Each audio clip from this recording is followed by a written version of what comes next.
Good day, namaste, and welcome to our 10th episode of PodAlchemy. So this week again, like every week, it's amazing how much fits in those 7 days.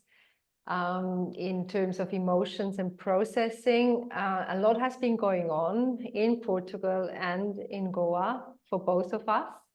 And what's something that came up on my side in particular is this awareness, or it just came up again that, when you're in life and life just takes you on a roller coaster, things are happening, and that you still stay an observer and you still stay integrity. Like Salome said, that we always pre-discuss a bit before we go live, and we always share the week, and then we take into the podcast what we feel. Well, we start with the podcast with what we feel like sharing, and then it usually evolves. And one of the themes was, particularly on my side, is that it is easy to stay in integrity, and it's easy to be in a good place when you are somewhere in the Himalayas and you're going to an ashram, or you're going somewhere in a very blissful place where you're not being intercepted by daily life and by daily challenges. So it's a very easy way to stay aligned, and it's very easy to also have the observer role, to have a bit of a meta perspective on your own life, and to be able to work on things more in theory. The real challenge comes when you go back to real life, or when your spiritual life becomes your real life, when you actually take the decision to make your everyday life your spiritual life. That is when I feel the real challenges come in, because it's something which is happening. Being in Goa, a lot of people come to India for spiritual vacations, spiritual journeys, spiritual awakening, whichever the purpose might be for the individual. And then I work with people, and then it becomes very challenging to go back. And also myself being here, this is not my spiritual side life. This is my real day, everyday life. And I'm confronted with not so spiritual things, just because I need to be functioning and living, and I'm a part of life, this embodied kind of path of being in real life. And that's a challenge. And it also becomes then a challenge to talk about things when you are not looking at your own things or your own feelings from an observer role. And that is something which I feel is happening a lot, especially in the masculine. On the masculine path, it's probably easier to just decide, it's like when you go to a monastery, or when in Hinduism, men go to the ashram, you become a yogi, you become a monk, you become something, then it's a full dedication to a spiritual life, and you renounce your worldly life, which might be also an illusion, because even in a monastery, there are dynamics, and there is also a microcosmos of a world and dynamics. But for the woman, very often, of course, in the Catholic Church, there was this way of going as a nun or being a nun. But often when you're a mother, or when you're fully integrated in life, there's not a choice to really go out there and to fully dedicate yourself to spirituality. And there comes this, in my eyes, misconception that spirituality is something separate. Because I feel spirituality is how you live your daily life, and it's also being human, it's being real, it's not being some 24/7 ascended being, That's something that came up for me this week very much, because I'm being very challenged, and that's something that came up very much. And what's been happening your side, Salome, this week? Mm-hmm. Mm-hmm. Or is there anything you'd like to say to what I just shared? Yeah, no, I will start by commenting what you just said, because I went through that myself. When I was in India, I was India to me represented almost like my spiritual retreat, and I had this eagerness of almost like, okay, now I found what I was lacking in my day-to-day life. I changed 180, so from a very material oriented life approach to a spiritually one. Yet I think actually you allowed me to not go um, more extreme, because I have this way of experimenting different polarities, and I'm very curious with different ways of living in the world. And so I could have easily went to the route of, just devoting 24/7 to spiritual life, and denying reality, and just being very, not dogmatic, but like very extreme. I have this lurking potential of being very extreme. When we were together, when we were together in India, I think you showed me a way of, and I really appreciated that in you, like of um, witnessing spirituality in also day-to-day mundane activities. Like being spiritual can also be about your daily conversations, about the way you integrate day-to-day challenges into, and you harmonize, you kind of like navigate through that. I even think it's a Taoist principle of flowing like water, not resisting. Of course, that in itself, it takes a little bit more time, and it's not such a easy process. But I recall that when I was in India, I did have some balance between, some integration between my spiritual life, but also not following into denying the material. And then when it came to coming back to Portugal, I I automatically, by being away from India, and India in itself, the land is very um, spiritualized, and it's like there's the rhythm is different. Like there's a slower pace to life. Uh, but I recall when I came back to Portugal, instantly it was very hard to kind of hold the energy, hold the same level of commitment and devotion to the path. um Not single-mindedly, but like, okay, now I have to integrate, and I have to nurture and really dedicate myself to spirituality, while having more, while also realizing that, okay, now I'm in another part of the world. The way things are processed are different. It's not so easy to connect spiritually to something higher. But that in itself, that challenge, is part of the process. It's not that I'm going backwards. It's just that it's a different scenario, and now I do have an opportunity. It's a test. It's the challenge. Now I do have the opportunity to, instead of falling into the extremes of either, okay, now I go back and like I go completely back to my material way of living, and I just kind of like put the time I was in India as a spiritual experience. Was very limited in time, and I just kind of like, oh yes, whatever I had to integrate, it was done then. um and yeah, just don't harmonize. Or I do the exact opposite, which is, oh, now I am in, now I am back in reality, and I start to see how everything about reality is wrong, and I almost like, okay, then I I I artificially construct a bubble of spirituality around me, which is very sterile, which is very, it's not balanced. It's just a way of escaping the material world, the real world that I am now in direct contact with.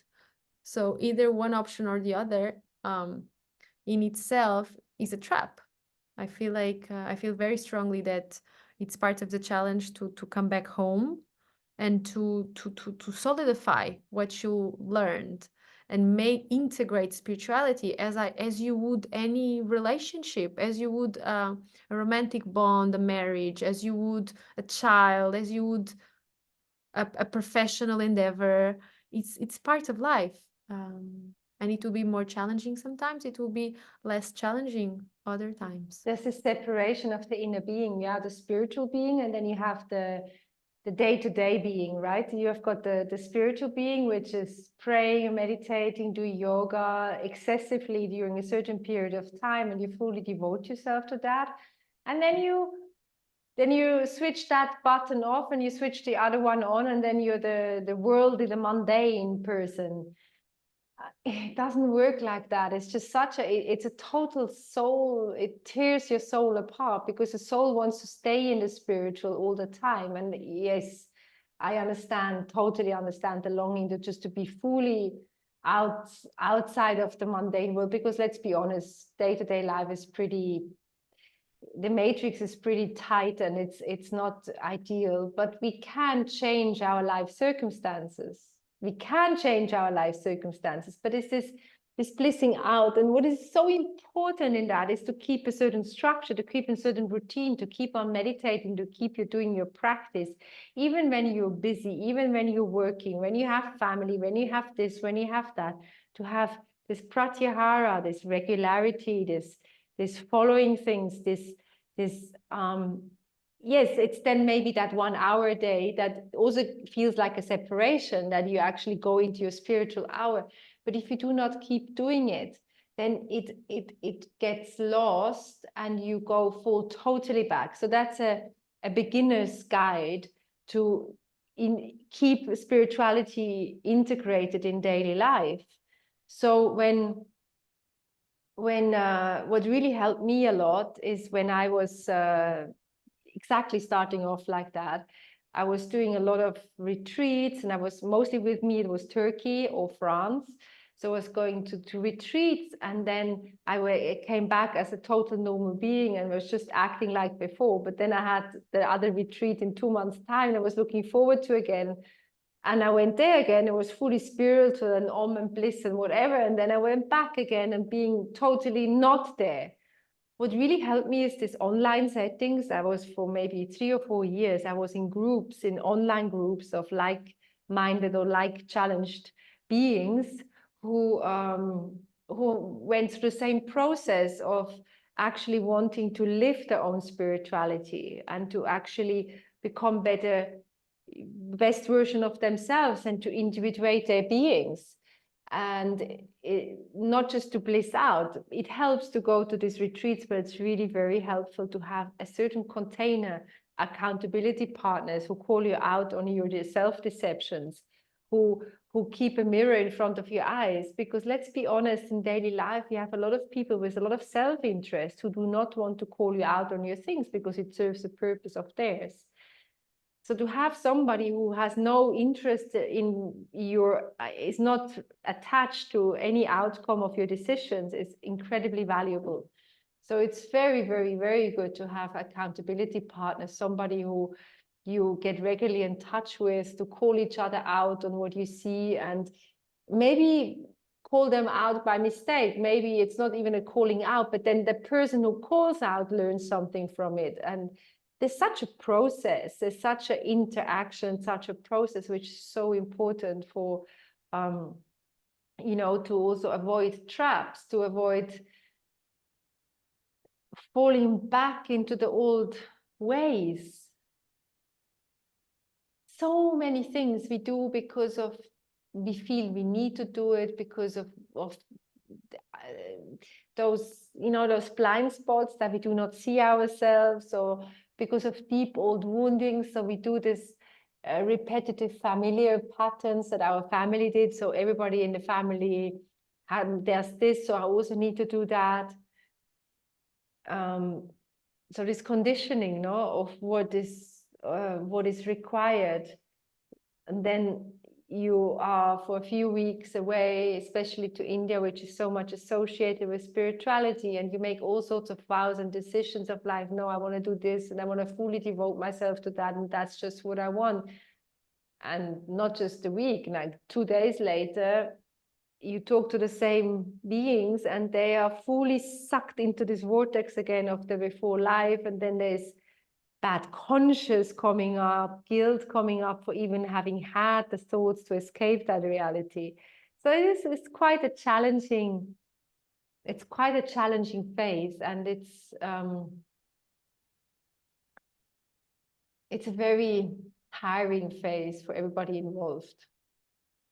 Yeah, it's a minefield, I feel. I think the real challenge is coming back to real life after the retreat, and continuing to choose the quest. I really feel that is it, and it's really it's easy to go and live, because when you go to a retreat, it's like you cut temporarily with your existence. You almost like assume a different way of being, Yes. and so that in itself, everything is made it so, and the people that is holding the space makes it so that you don't have to worry, so makes everything for you. There's a lot of work involved in the preparation of a retreat, the space, the time, the vessel, the being, and the energy field that is created. But then when you're back in reality, you no longer have that person holding the space for you. You no longer have all things working towards your spiritual routine. And so then it comes to you to connect to that willpower, to that drive and force to go against the grain, to really swim against the current, and start to change your habits and routines, and hold the space for your spiritual practice. In my experience, as Nadia said, like it was really, really, really important to be exposed to those containers. Hi, Napoleon.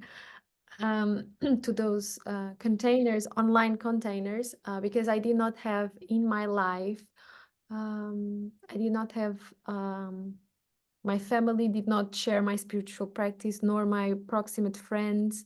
So I had no one in my physical space with whom to share that. And there was a big temptation for me to almost like lead two separate lives, continue to lead the normal life, and then create a lot of physical space for my spiritual practice, but without making the merge between those worlds. Excuse me, without merging those worlds.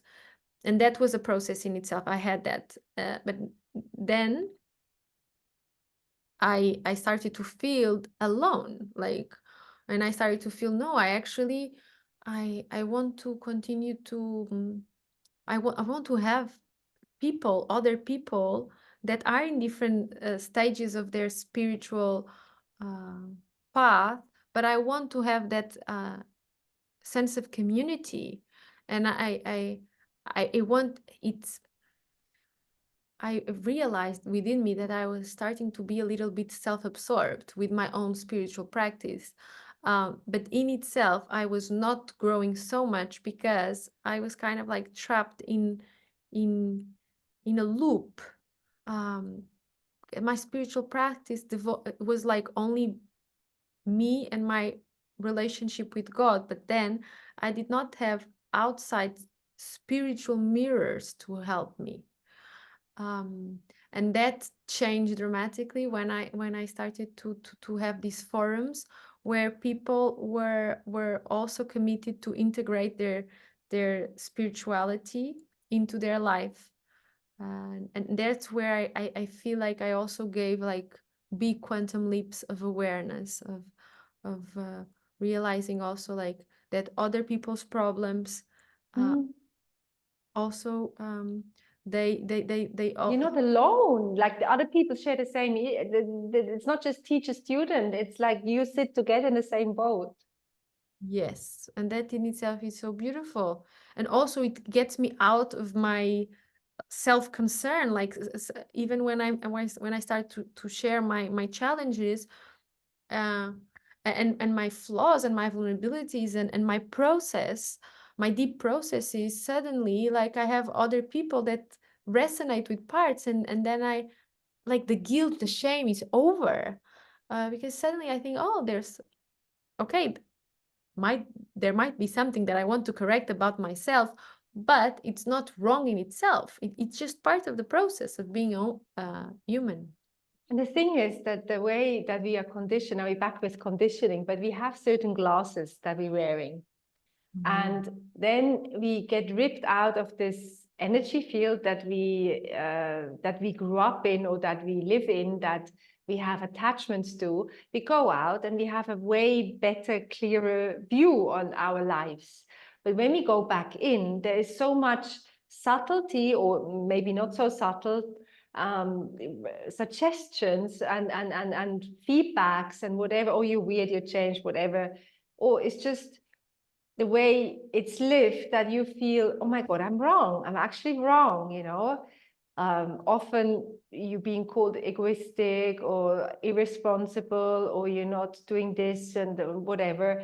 So there's many titles that you get called or can get called, and also like that you look at yourself and think, oh, maybe they're really right. Maybe I'm totally wrong. But when you have the same thing happened with the agenda, no? When it came to all the vaccination and everything, when you were in a field that you were that there was many people who have the same frame of mind and were convinced that this is all just an agenda, it was way easier to hold your space and to not get sucked in. But even if you were deeply convinced that this is off and you do not want to have this foreign substance in your body, even then, even if you were convinced, but you were surrounded by people who tell you how important and how like beneficial and whatever reasons there are, that you would actually end up doing something which you intuitively knew is not good for you. And the same thing with any kind of life decision, any kind of how do you call that in English? I have this beautiful word in German, Lebensentwurf, which means like how you draw up your life, how you plan your life, you know, what kind of life you've set out for you. So this Lebensentwurf that is it's not that I like, is definitely not what the big masses like. So I'm conceived as weird with my priorities. And then when you hear every day that I'm weird, then you really start to maybe think that you're weird. But whereas I'm here now, a bit out of the whole thing, and I start to get more and more convinced that everything else is weird. But just to maybe explain my journey, when I say that I'm out of it, that's not the out that I meant in the beginning. It is when you first start to do retreats, when you go out into some other place, you have these immersions, and then you go back into your real life. But there will be the one point that you will have to consolidate it to, that you actually have that, you have to make that your real life. And that's what I made that decision in 2019. I just took this leap of faith and I left, you know, and I'm now here, but it wasn't planned. And I could not be back where I was before, because my priorities are so different. Everything is so different. And of course, it catches up with you. It's not a holiday anymore, because this life here, which for many seems, a friend of mine, she's just here at the moment, and for her, it's like, oh, wow, it's so beautiful, it's such a holiday. But then we talk and she sees it through my eyes and she goes, wow, it's not that easy, you know? So there is also, even your going away is then becoming your real life. So you will always have a real life, but you can make your real life based on what you see through your glasses. Yeah.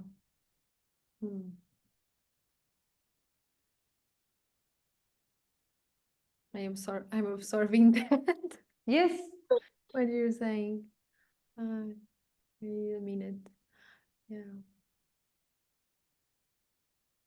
there were so many points that you raised.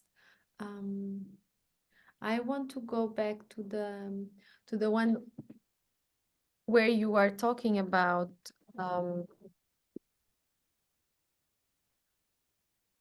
the self-deception and tying into how actually spirituality and yes, our spirituality can actually help you retrieve your own sovereignty and your own sense of being, so that then you naturally progress onto making your life in accordance to that internal lens that you have. So Very I think beautifully wrapped up. Thank you. Okay. And going so on that note, the question of how to go about this process really starts with, okay, understanding where you do your self-deception. And this process in itself, it's very hard, because you have not only to inculcate within you the observer state which you referred upon.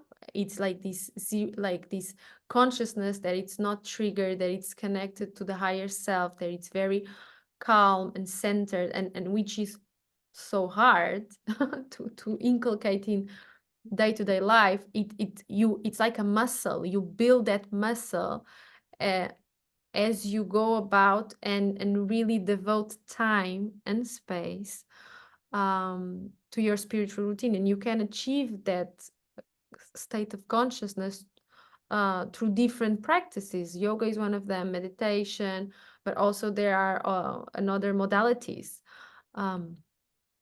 As you go about this and you start to connect to these to these states of consciousness, zero, it's not about higher, it's actually like this 0 point you're no longer associated with thoughts, you're no longer associated with feelings, with your body even. You're very aware, of your body and your feelings and your thoughts, but you don't identify with them. And as you do that, then you can start to realize where you have your moments of self-induced delusion. For Right? self-induced delusion. Uh-huh. Exactly. Delusion or illusion? Both. Actually, there's both in that process.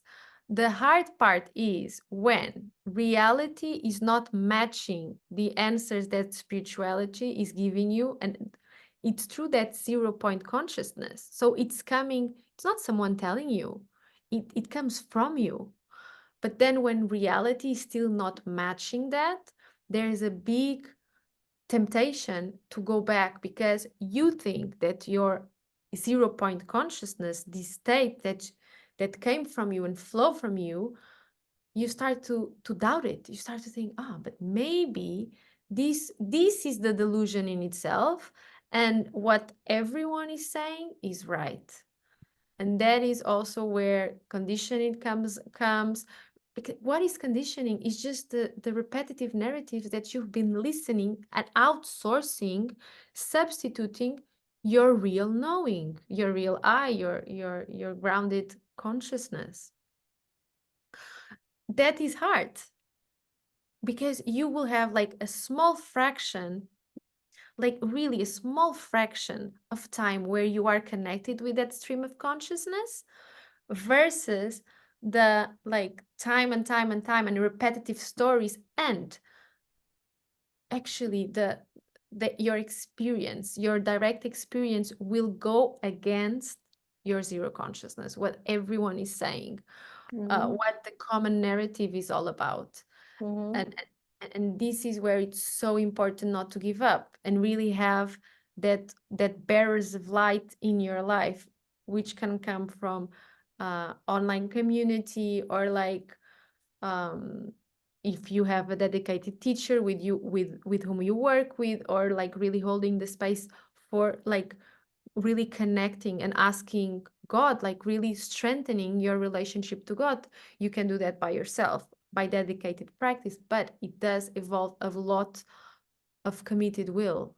The thing is, you need somebody who, especially in the beginning, but actually always, you need somebody who calls you out on your shadows, because by definition, you do not see your shadows and your self-deceptions, because there's the deception. So whenever explanations come in, whenever we start to explain things away, you can be sure it's coming from a place of self-deception. And we really need somebody. Yes, we need people on the journey together, like accountability partners.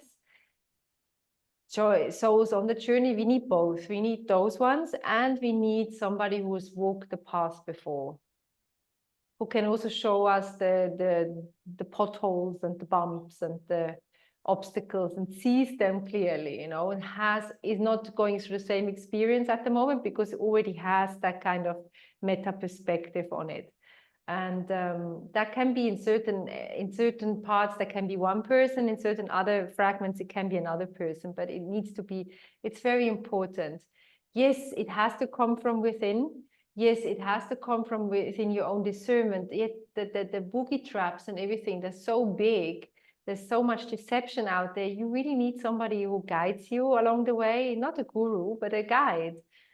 Teacher, somebody who's walked the path before, somebody who knows about the traps, who points them out to you. You have to navigate them, but who points it out to you, and who also validates your feelings, who also validates your process, and that gets you back in line when it's get the ducklings back in a row. Exactly. Yeah. Because, and especially also the path is different from everyone. It's different, but it's important, exactly as Nadia is saying, that there is this person that maybe did not have those traps, or can see that clearly, or it actually had those same ones. But yes, it's very important to have that.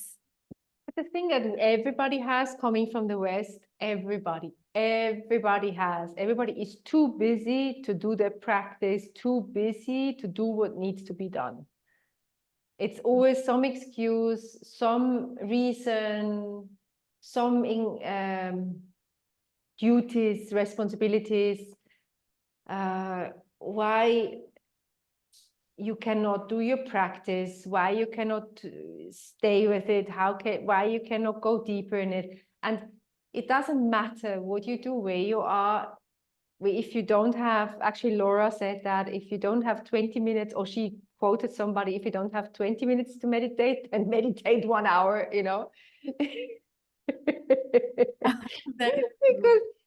Because if you are on that stage where you feel 20 minutes, I don't have 20 minutes, then your life is really, you need more space to meditate, to actually see that 20 minutes is nothing. There were points in my life where I've worked full pensum, and I was doing studies outside of spirituality, studies like, you know, within the system. And I got up every morning at 5 o'clock, and I did my personal practice for 2-3 hours, and then always evening times as well, every single day. And it's, you know, there's no point of doing it on Sunday full day and then the whole week. It's this continuity, it's this dedication to it. It's not even about what I did in this 2-3 hours. It's that I set time apart for this, that the importance I give it, the honoring of it. It's not, well, it is the content as well, of course, to a certain degree, but it's more that you show up for God. You show up for yourself. You show up for the divine. You show up for something which is higher, more important. All the family engagements, job engagements, society engagements, it is something which is, from the glasses that I'm wearing now, less important than, and I still fall in the trap, right? I still have, and it doesn't come from a comfortable position where I am now. It's not that I sit bedded on roses and I have the full day to meditate, but I make it a priority, and it is so beneficial. Things become easier. They actually do become easier.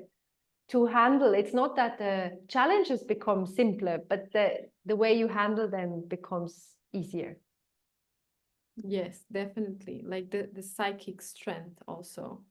Um, you inculcate this distance from the problems, and suddenly you realize that whatever it really whatever comes your way is like, because you inculcate this detachment from the problem, you see it's as separate, and you no longer, and it's a process, it depends on the problems, of course, as a disclaimer, but you no longer think that you're incapable of solving the problem. You no longer feel the overwhelmness, like all-consuming overwhelmness.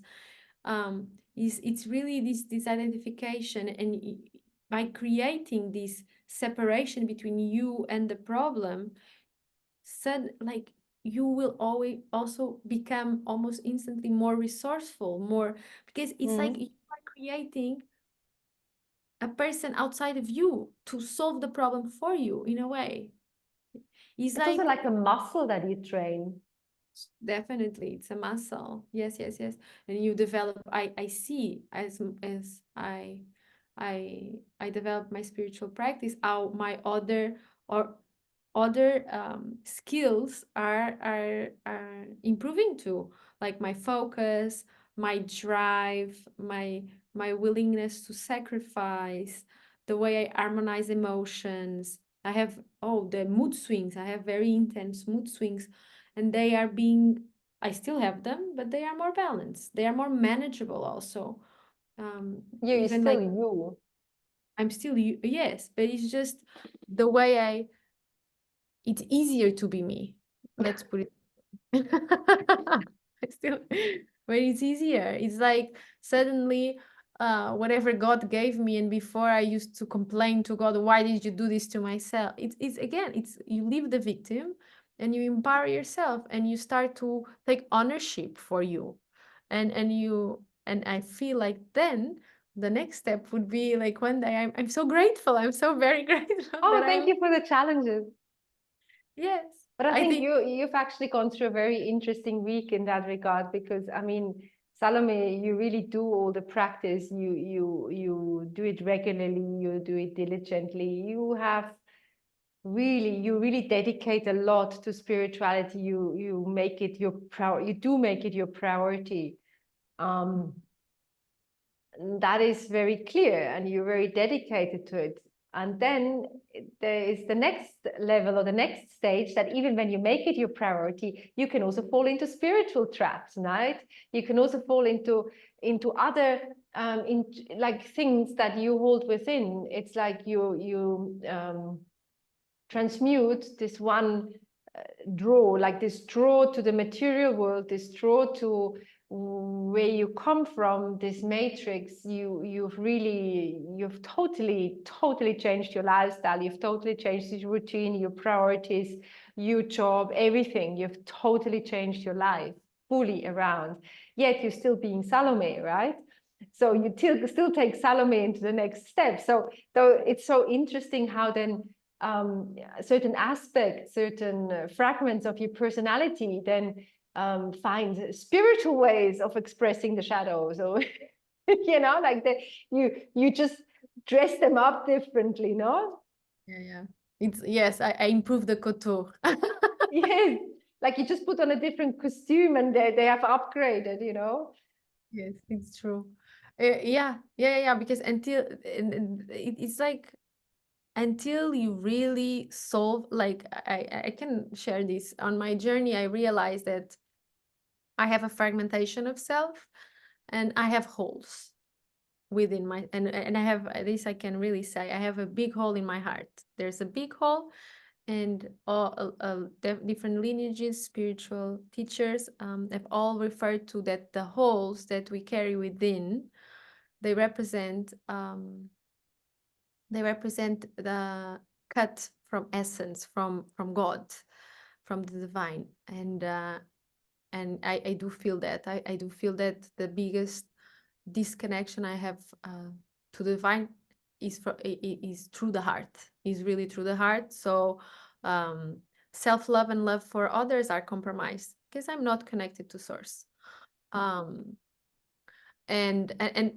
when you have this hole inside, you attempt to fill it with external things because you cannot feel it from within yet. I'm at the point that I'm in my process to retrieve that. And that's also what I want to say. Like the fact that you have a hole does not make you like this wounded, lost soul. No, it's an opportunity for you to retrieve back essence back with your spiritual practice. And it's important, like at least now I do know that I have this hole, and there's nothing dramatic about it. It's just realizing how I can start to slowly transmute that, connect that, so that I don't have to overcompensate and feel that void, feel that hole with external things. Because if I do that with external things, I am again giving away my power. And before, these external things used to be very material. So it would be like the fanciest clothes in town, the amazing job, the money in my bank account, the titles, these shiny things. It was like the external society way to fill the void within. But that was very determined by consensus reality, by the majority of the population. And I even received like bonus points. Not only was I filling the void, but I received bonus points and praised by all the people around me. Oh, you're so good. You're really on track. Yet I did not really feel on track. Now, second level, which is my current level, is okay. Now I no longer resonate with the consensus reality, like majority of the population. So I no longer feel this void, this black hole of my heart with material things, but I do so with spiritual things, and that's the trap. And it's not only like spiritual, I also have that, the bypassing, like the peak spiritual experiences, which I absolutely love. And it's like when I feel them, I feel like, oh, I'm on track. But I also do so with people, with spiritual people. And I like cast them, and I find ways to justify to justify like just merging with spiritual people or encountering spiritual people or putting them absent-mindedly, just collecting spiritual people into my life to fill the void that I feel. That's it. Yeah, and giving this, suddenly what's the thing about spirituality is also there's this shine and this facade in the spiritual world, like that. There's a lot of shiny individuals in the spiritual world, which then turn out to be not so shiny when you like just, you know, and then you put them on a pedestal. Yeah, there's a big trap there. That's a big trap there, yes. Like like I can say it from my end. I think here we actually do have different approaches. I'm very or different traps, let's say. I am very drawn to cities, to people with spiritual powers. And I know I've watched myself, and it's like I automatically associate someone with spiritual powers as more enlightened or more connected to soul than I am. It's like it's me. I do that like automatically. Oh, you have this spiritual power. Oh, let's be friends. I want to know more, and I almost like want to learn to develop the same spiritual power myself. That's all how my It's the brain works. greed, huh? It's the greed, yeah. The seedy greed. Seedy greed now, yes. I used to have also material greed. So you see like how this is just a different And knowledge greed you have as well in spirituality. You want to know everything, right? It's a knowledge greed and the seedy greed. I have, yes. And it's, you see, it's the same Salome, like a different level maybe, but it's like the faults of character are still here. They And I just love it the way you know, like the way we talk is like this faults of character. how can we heal and transmute them if we're not, there's nothing wrong. I do not look down on Salome because she's telling me she has this greed. I actually would look down on her if she was trying to hide it. I have this big thing about hidden. I don't have any problem whatsoever about anybody's shadows and quirks as long as they are open and transparent. How can you heal it if you do not actually name it, you know? I had this, not so much for the, well, for the knowledge as well, but it's less a greed, it's more like a need to know. And it's not the titles and everything anymore. I think also I have also transmuted quite a bit there. But the CDs, oh my God, I had it so much. And I was so fascinated by people. I was so drawn to men who had the CDs, you know, it was so sexy, the guru-esque trap, you know, the guru trap. Yeah, I was there, been there, done it. I hope I bought the t-shirt and now I don't need it anymore. It's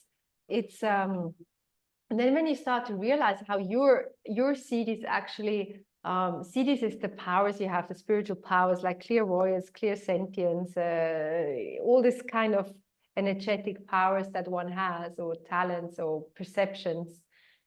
And it is when you start to realize that when you clean your vessel, you becoming, your seed is actually starting to become stronger. You're not going to hunt out there anymore for somebody else's CDs, you know. And I've really gone big time into this trap. And I started a relationship with one of my teachers, and it was very toxic, and it wasn't serving me whatsoever. And it was because of those gifts and spiritual talents and powers I also, like, I portrayed on him, or I projected on him, or he had. That I cannot be sure, but it was definitely that need to do that. And it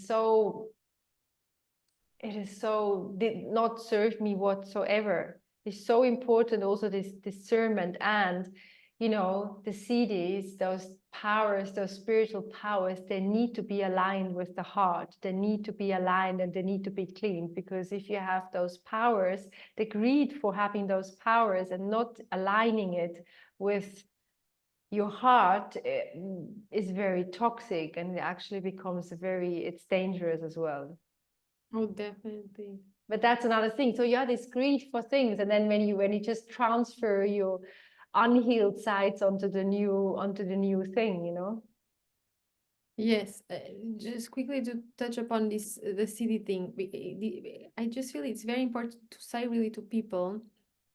This was actually something that I also talked about with one of my teachers, Bernard. It's important to realize that the fact that someone has CDs, or they come sooner in the spiritual path than normal, does not say anything about your level of being aligned with divine. It's exactly, there's a lot of people with spiritual powers, and that was exactly also what Nadia was referring to.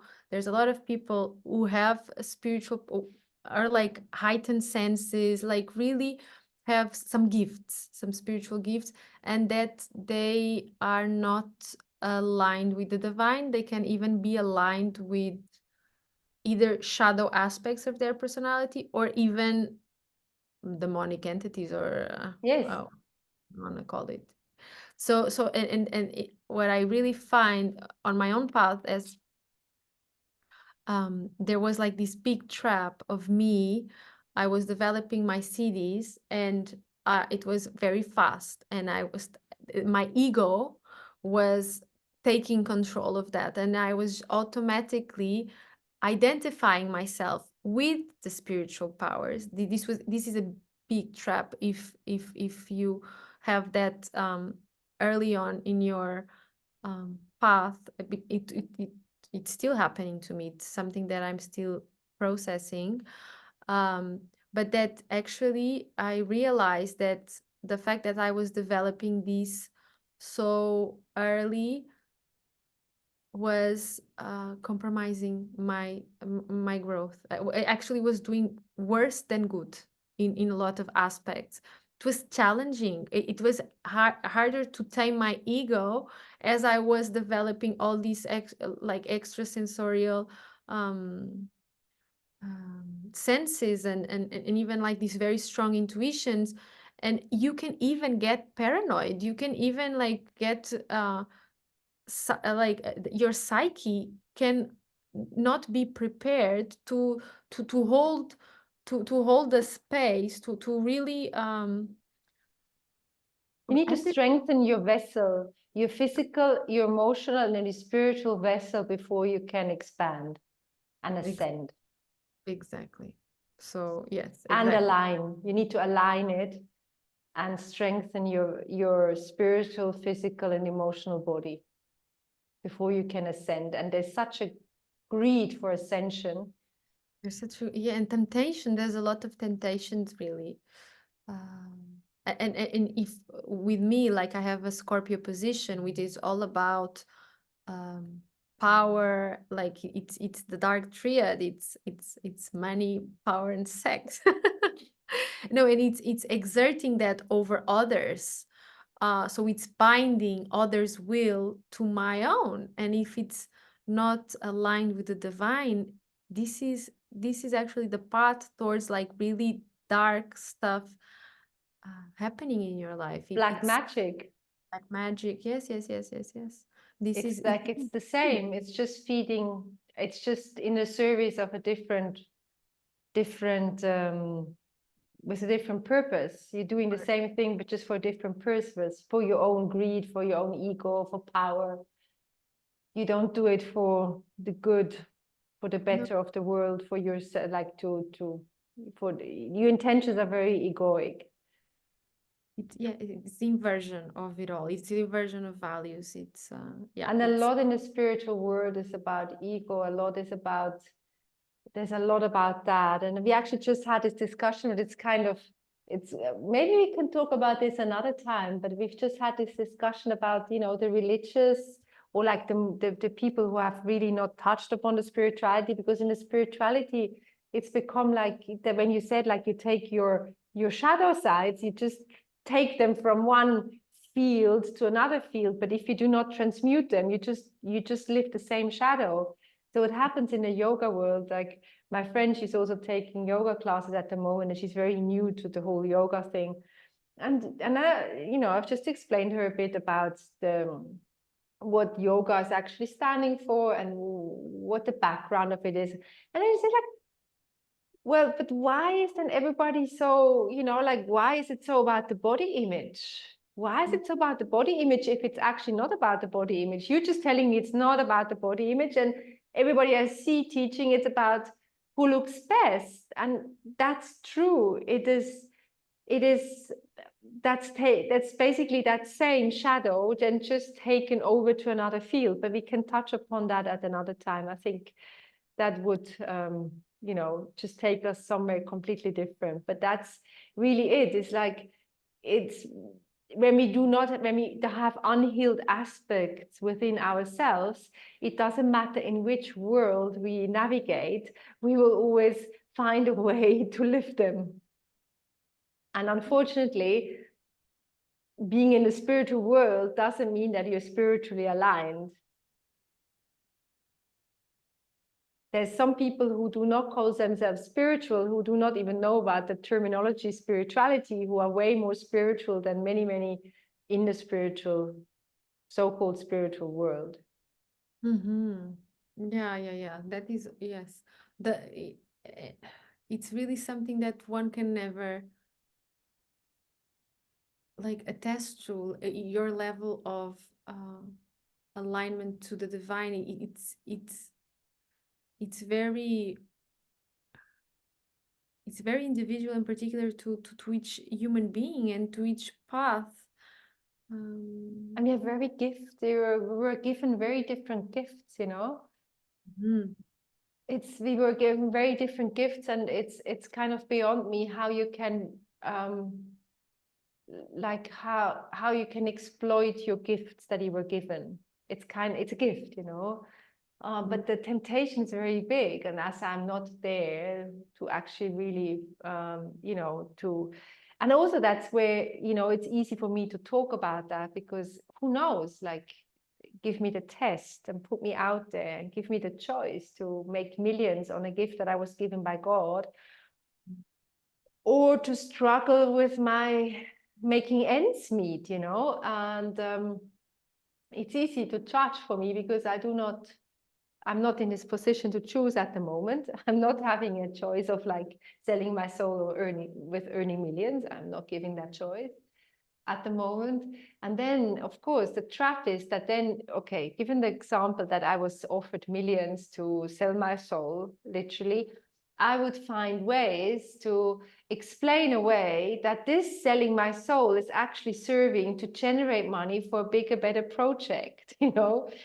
It's so, and then you need close people who know your way of thinking and who call you out.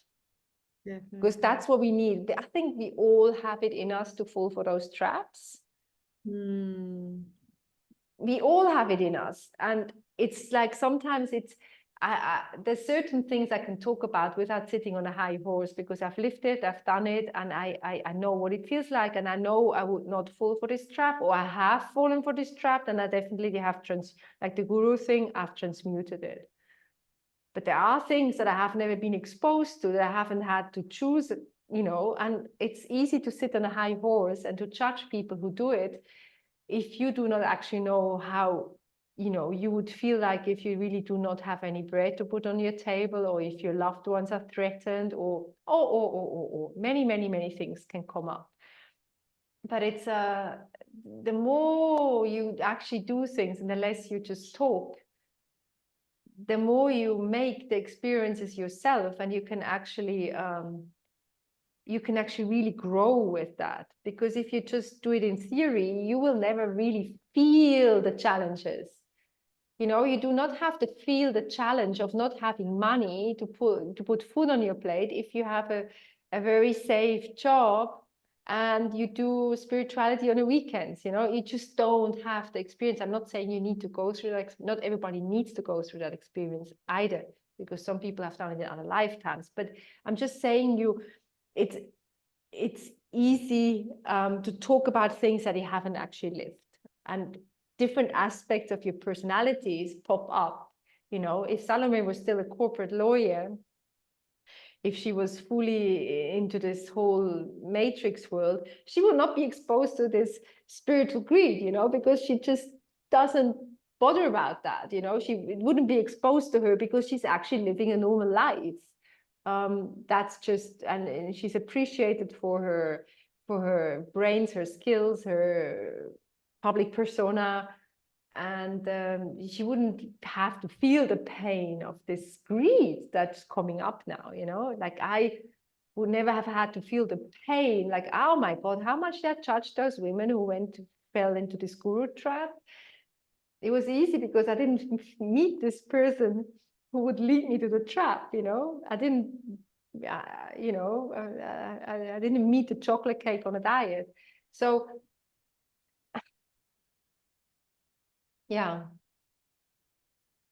it's really that you say there's a big this was one of my learning curves, that I intuitively had so much knowledge, or I had access to maybe past life knowledge, I don't know, but I understood so much, and then I experienced so little, and it was and no, it was really a stark contrast. And then realizing, okay, like actually right now what would benefit me the most is less coursework, less books, which is my forte and my walk in the park. And I the way for continuing to spiritualize my life is actually through direct experiences, through embodiment. Whatever I intuitively, or what I learned, or what I've read in the book, or what I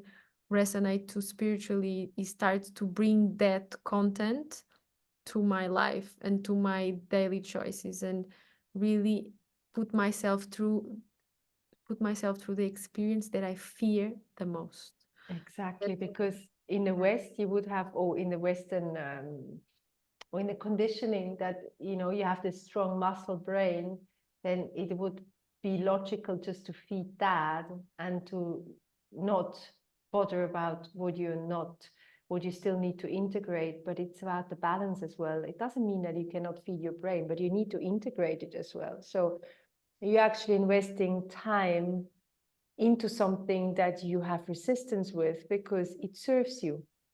And it helps you integrate the knowledge you have, because if you have knowledge about psychology, if you have knowledge about spiritual concepts, but you do not actually experience it, it is there's something missing. There's one part missing. Yeah. I really feel like that was a big theme in my life. I had a lot of knowledge, even like things that I never read, but I understood.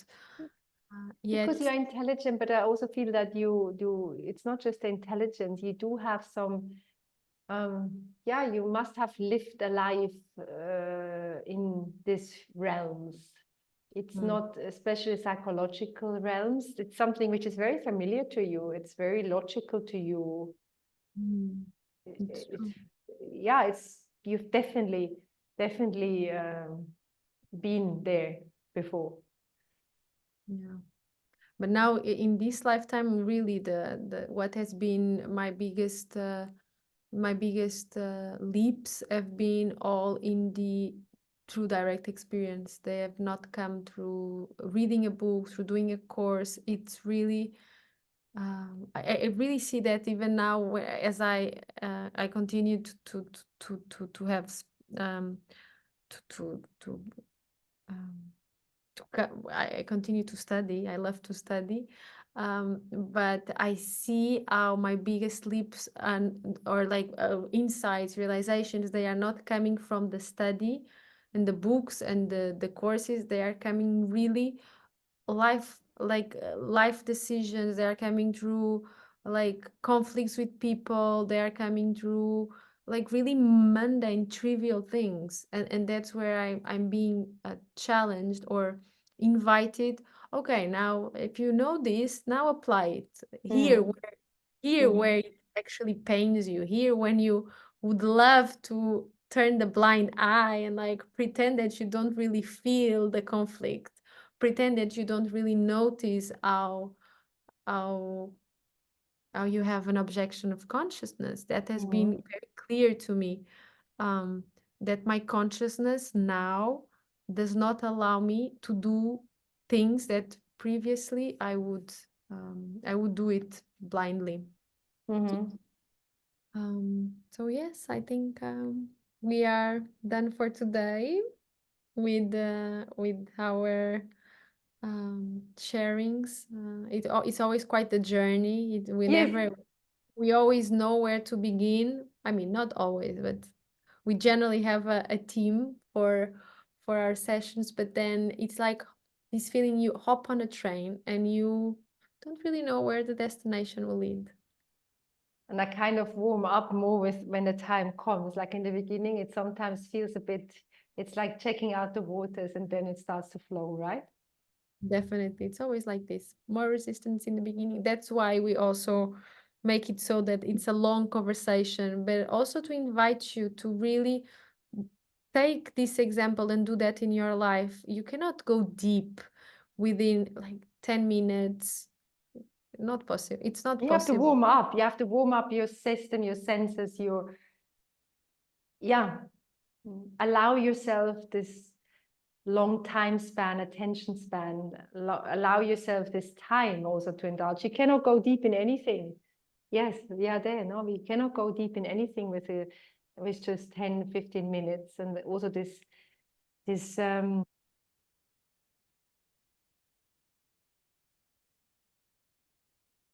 Oh, we lost you.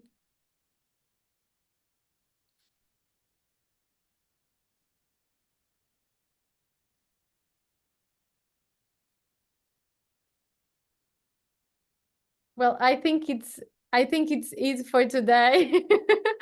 Namaste. See you next time. Bye bye.